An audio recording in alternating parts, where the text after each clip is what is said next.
आप सभी को सादर जय जिने। आज हम बात करते हैं सम्यक दर्शन, सम्यक ज्ञान, सम्यक चारित्र। ये तीन चीजें हैं। सम्यक दर्शन को श्रद्धान से, सम्यक ज्ञान को ज्ञान से और सम्यक चारित्र को चारित्र से जोड़ के देखते हैं। इनमें बड़ा कौन है, कौन कार्यकारी है, किसकी कितनी उपयोगिता है। समाज में यह प्रचारित है कि जो चारित्रवान व्यक्ति है वह सबसे बड़ा पूज्य है, ज्ञानवान व्यक्ति है वह उससे कम पूज्य है, और श्रद्धावान के लिए तो किसी प्रकार का कोई प्रचार प्रसार नहीं। क्योंकि वर्तमान में सम्यक दर्शन के धारी कितने हैं ये केवली गम्य है। अब इन तीनों की उपयोगिता के बारे में हम विचार करते हैं। जिस प्रकार से एक महल होता है, वो महल नींव पर, भवन पर और चोटी से, इन तीन चीजों से सुशोभित होता है। यदि नींव ना हो तो भवन का अस्तित्व नहीं होता। यदि बीच की मंजिल यानी जो भवन है, यदि वह ना हो तो नींव का कोई अस्तित्व नहीं है। यदि चोटी यानी शिखर ना हो तो उसका प्रचार प्रसार, उसका यश वैभव इत्यादि का प्रचार प्रसार नहीं हो पाता है। तो विचार करना है कि सम्यक दर्शन, सम्यक ज्ञान और सम्यक चारित्र, इन तीनों में सबसे बेहतर कौन सा है। दौलत राम जी ने छेड़ाला में कहा है, मोक्ष महल की प्रथम सीढ़ी, या बिन ज्ञान चारित्रा, सम्यकता ना लहे सुदर्शन, धारो भाव्य पवित्रा।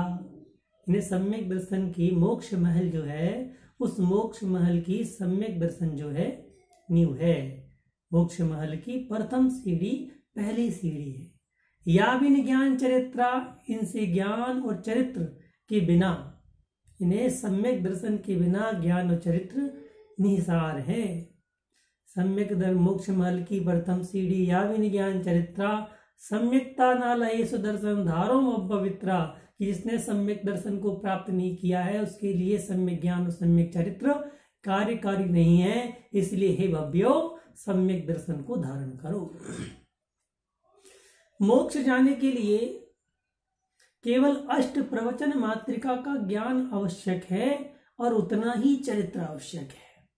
इन्हें मोक्ष जाने के लिए अष्ट प्रवचन मात्रिका यानी 5 स्मृतियां और 3 गुप्तियां, इनका ज्ञान और इनके अनुरूप आचरण, ये दोनों मोक्ष जाने के लिए इतना ही पर्याप्त है। अब दूसरी बात, सम्यक दर्शन हो तो ये कार्यकारी, और सम्यक दर्शन नहीं है तो 11 अंग 10 पूर्व का ज्ञान प्राप्त करने वाले रुद्र भी मिथ्या दर्शन के कारण से नरक की प्राप्ति कर लेते हैं।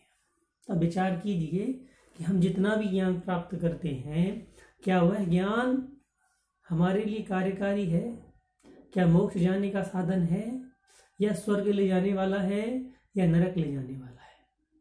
वह ज्ञान क्या है जो हम चारित्र धारण करते हैं? वह चारित्र क्या नरक जाने का साधन है या मोक्ष जाने का साधन है? ये विचार हमें करना है। जब तक हम सम्यक दर्शन की प्राप्ति नहीं करेंगे, जब तक हम श्रद्धान की प्राप्ति नहीं करेंगे, तब तक हमारे लिए ज्ञान और चरित्र कार्यकारी नहीं है।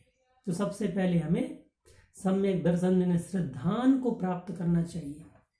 बंधुओं, जो भी व्यक्ति है, जो भी जीव है, जिसके पास जितना भी ज्ञान है, जिसके पास जितना भी चारित्र है, यदि वह सम्यक है तो कार्यकारी है।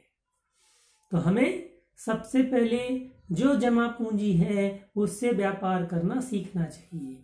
हमारे पास जो जमा पूंजी है, जो ज्ञान और चरित्र हम पर अभी विद्यमान है, हमें उस पर श्रद्धान करना चाहिए। तब हमारा वह ज्ञान और चरित्र कार्यकारी हो सकता है। देखिए, सबसे प्रसिद्ध उदाहरण जैन दर्शन में आता है अंजन चोर का।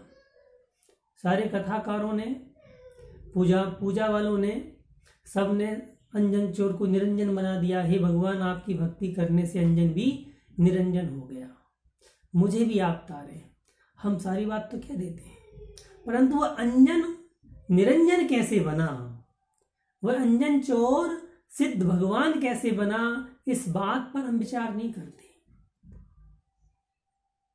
उस अंजन चोर के पास कोई ज्ञान नहीं था, चोरी करता था, बस नमोकार मंत्र में श्रद्धान हुआ, वो भी मर रहा था तो श्रद्धान हुआ, मर रहा था तो श्रद्धान हुआ।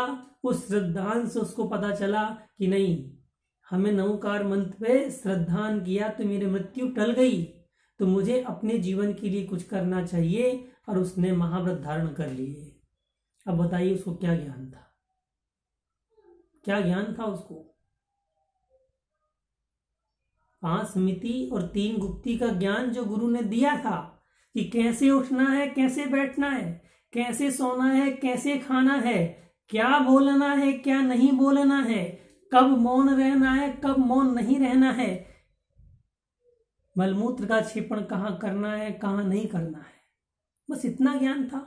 मन को कैसे नियंत्रित करना है, काय को कैसे नियंत्रित करना है, वचनों की प्रवृत्ति को कैसे नियंत्रित करना है, इतना ज्ञान था, और कोई ज्ञान नहीं था उसके पास। बस उसने इन 8 अष्ट प्रवचन मातृका का ज्ञान प्राप्त किया, उस रूप आचरण प्राप्त किया, और जो श्रद्धान उसने प्राप्त किया था, उस श्रद्धान के बलबूते वह अंजन से निरंजन की प्राप्ति कर ली। अब सबके मन में एक विचार आता होगा कि हमने यदि सम्यक दर्शन की प्राप्ति कर ली तो हमें सम्यक ज्ञान की क्या आवश्यकता है। बंधुओं, सम्यक दर्शन की प्राप्ति कर लेने के बाद सिद्धांत कहता है कि उस व्यक्ति के, उस जीव के 8 भाव अधिक से अधिक लगते हैं। एक बार सम्यक दर्शन की प्राप्ति कर लेने के बाद सम्यक दर्शन के साथ वह जीव अधिक से अधिक 8 भाव और कम से कम 2 या 3 भाव में वह मोक्ष की प्राप्ति कर लेता है। और उसको 8 भाव ही तो निकालने, उसके लिए कितना ज्ञान चाहिए? बस यत्न से रहो, प्रयत्न पूर्वक क्रियाएं करो, प्रयत्न पूर्वक बोलो, सावधानी से क्रिया करो, सावधानी से बोलना है, सावधानी से ही खाना है, सावधानी से ही मन का नियंत्रण करना है, इतना उसको करना है। परंतु हमें ज्ञान की आवश्यकता है। यदि सम्यक दर्शन की प्राप्ति अभी हमें नहीं हुई है तो हमें ज्ञान की आवश्यकता है। ज्ञान क्या करता है? ज्ञान हित और अहित इन 2 चीजों पर विवेक लगाता है। ज्ञान हमें वह शक्ति प्रदान करता है जिससे हम यह विचार कर सकते हैं कि क्या वस्तु हित में है और क्या वस्तु अहित में है। हमें अहित का परिहार करना है, अहित को छोड़ना है, हित की वस्तु को ग्रहण करना है। हित का मार्ग पुण्य बंध का मार्ग है, अहित का मार्ग पाप बंध का मार्ग है, और पुण्य पाप दोनों मोक्ष के लिए त्यागने योग्य है। तो क्या करें? क्या पुण्य को भी छोड़ दें? नहीं। जब तक संसार काल है, जब तक हम संसार में रह रहे हैं, तब तक हमें पुण्य की क्रियाएं करनी ही पड़ेंगी। जैसे इष्टोपदेशकार ने कहा है, वरम व्रतई पदम दैवम ना व्रतई व्रत नारकम छाया तपस्थयोर वेदान, कि जिस प्रकार से व्रत और अव्रत, व्रत और अव्रत ये 2 चीज हैं। व्रतों के माध्यम से वह स्वर्ग के सुख की प्राप्ति कर सकता है और अव्रतों के माध्यम से वह नरक जा सकता है। तो उसके लिए एक उदाहरण बताया, जिस प्रकार से छाया तपस्थयोर भेदान, जिस प्रकार से छाया में स्थित कोई मित्र अपने मित्र की प्रतीक्षा करता है और जिस प्रकार से धूप में खड़ा होकर कोई भी मित्र अपने मित्र की प्रतीक्षा करता है, तो इन दोनों में क्या भेद है? इन दोनों में श्रेष्ठ कौन है? तो इन दोनों में श्रेष्ठ वह छाया में खड़े होकर के प्रतीक्षा करने वाला मित्र है। क्योंकि मित्र तो जब आएगा तो आएगा, जब मित्र आएगा तो आएगा। हम छाया में खड़े होकर तो प्रतीक्षा करें या धूप में खड़े होकर प्रतीक्षा करें? धूप में खड़े होकर के मोक्ष की प्रतीक्षा करना नरक की आत्माओं को भोगना है, और छाया में रह करके मोक्ष की प्रतीक्षा करना स्वर्ग सुख का अनुभव है। तो विचार हमें करना है कि हमें स्वर्ग सुख चाहिए या नरक चाहिए, क्योंकि मोक्ष पंचम काल में है नहीं, और मोक्ष जाने के लिए या तो विदेश क्षेत्र जाओ या सम्यक दर्शन प्राप्त करके स्वर्ग को चले जाओ। तो यह जो ज्ञान हम प्राप्त कर रहे हैं हित और अहित के विवेक के लिए, यह ज्ञान हमें संसार काल में सुख की प्राप्ति कराने का साधन है। और इस ज्ञान के द्वारा हम हित की पहचान करके और सम्यक चारित्र के लिए प्रयत्न कर सकते हैं। हित की पहचान करके हम हित के लिए प्रयत्न कर सकते हैं, उसी का नाम चारित्र है। इन्हें ज्ञान की प्राप्ति करने के बाद भी यदि चारित्र की प्राप्ति करने के लिए हिचकिचाहट है, तो वास्तव में हमने ज्ञान की प्राप्ति नहीं की।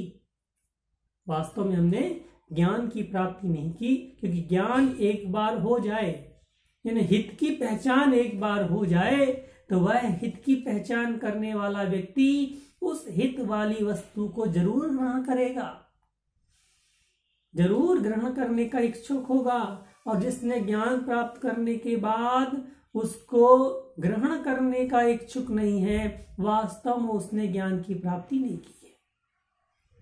जिसने ज्ञान प्राप्त करने के बाद अहित का परिहार करने की, पाप को दूर करने की जिसके मन में इच्छा उत्पन्न नहीं हुई है, वह व्यक्ति अहित को समझा ही नहीं। केवल उसका ज्ञान ऊपर ऊपर का ज्ञान था, दिखावे का ज्ञान था, अंतरंग का ज्ञान नहीं था, क्योंकि वह पाप से दूर नहीं होना चाह रहा और पुण्य की प्राप्ति नहीं करना चाह रहा। तो संसार काल में उसके दुख के सिवा और कुछ प्राप्त होने वाला नहीं है। तो बंधुओं में इतना ही कहना चाहता हूं, जब तक श्रद्धा नहीं है तब तक ज्ञान और चरित्र की वैल्यू नहीं है। तो सबसे पहले जितना हमारे पास ज्ञान है, जितना हम गृहस्थ के योग्य या साधु के योग्य, साधु के पद में रह करके, गृहस्थ के पद में रह करके जो श्रद्धान करे, वह उतना श्रद्धान तो हमें बनना चाहिए। श्रद्धान क्या है?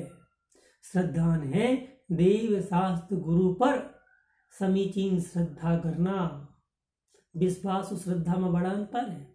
श्रद्धा एक बार हो जाए तो टूटती नहीं है, जबकि विश्वास बार बार टूटता रहता है। तो श्रद्धा पक्की होती है, विश्वास कच्चा धागा होता है। तो हमें श्रद्धा करनी है, देव शास्त्र गुरु पर श्रद्धा करनी है, और देव शास्त्र गुरु के अनुसार कहे हुए वाक्यों पर भी श्रद्धा करनी है। यदि हमने देव शास्त्र गुरु पर श्रद्धा कर लिया और उनके वाक्यों पर श्रद्धा नहीं है, तब भी हमारा श्रद्धान समीचीन या पक्का नहीं है। कि बाप को मानो और बाप की बात को न मानो, तो बाप के मानने का फायदा क्या है? तो बंधुओं, इतना ही मैं कहना चाहता हूं कि ना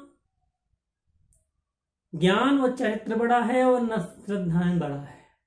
ये तीनों एक दूसरे की तारतम्य है।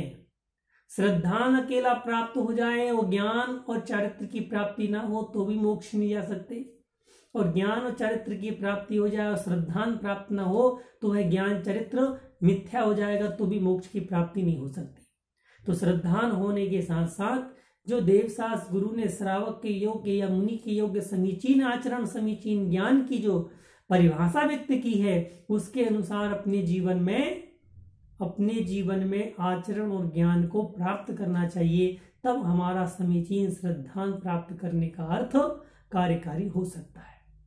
इतना ही कह करके कि हम समीचीन श्रद्धान के साथ समीचीन ज्ञान और समीचीन चारित्र जिस योग्य हैं उस योग्य प्राप्त करें और प्राप्त करके अपने जीवन को सफल बनाएं।